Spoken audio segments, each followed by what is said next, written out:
Dulu gue kalau sekolah itu ya, pasti kalau pulang sekolah itu kadang-kadang gue senangnya main biliar.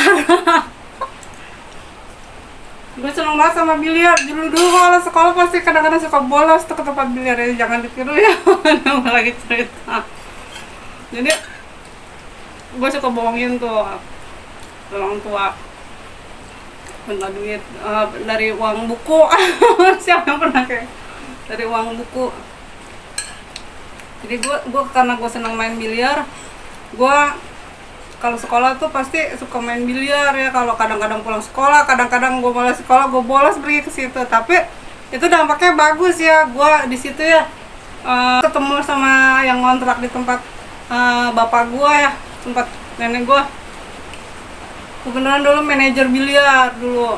Akhirnya pas gue belum lulus sekolah tuh gue nggak tahu lulus sekolah apa enggak ya, belum dapat ijazah, gue ditawarin tuh kerja. Kan kalau yang masuk kayak gitu kan harus pariwisata perhotelan ya, ijazahnya ya harus kuliah kayak gitu ya.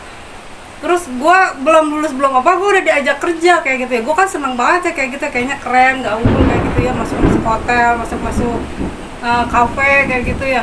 Nah, nah di situ tuh gue kerja, mulai kerja jadi kasir, masuk. Ditanya gue kan ya, kok bisa masuk bar, bisa masukin.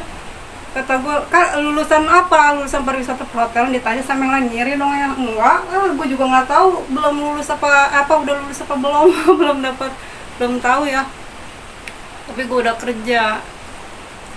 Nah itu akhirnya gue dari situ tuh ya dimasukin ya, jadi dari kasir ya sampai jadi akunting, sampai jadi akunting manajer, sampai ada administrasi, sampai jadi akunting manajer.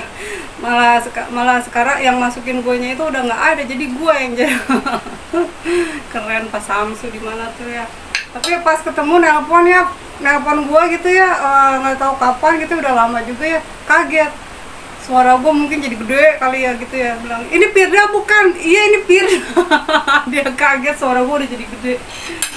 Maksudnya gue sering ini kan ya, sering ngegembleng anak waiters kayak gitu ya, apa namanya. Jadi mungkin suara gue jadi berubah gitu ya, jadi gede ya, jadi dulunya nggak ada suara. Akhirnya gue juga pernah jadi atlet biliar juga ya. Jadi yang tempat kata orang tuh tempat buruk itu ya nggak kayak gitu juga, itu tergantung orangnya ya, tergantung dia mainnya. Kan tempatnya jangan lu main yang kayak anak pasar ya, harusnya sama yang berkelas. Jadi ada tempatnya biliar itu bukannya sembarangan ya, bukan untuk apa biliar itu ya ada turnamen juga nih. Udah lama pengen main biliar. Di sini di mana ya? Minta anterin sama laki gua. Biliar itu olahraga ya, kalau lu salah gunain bukan salah olahraganya tapi salah elunya gitu.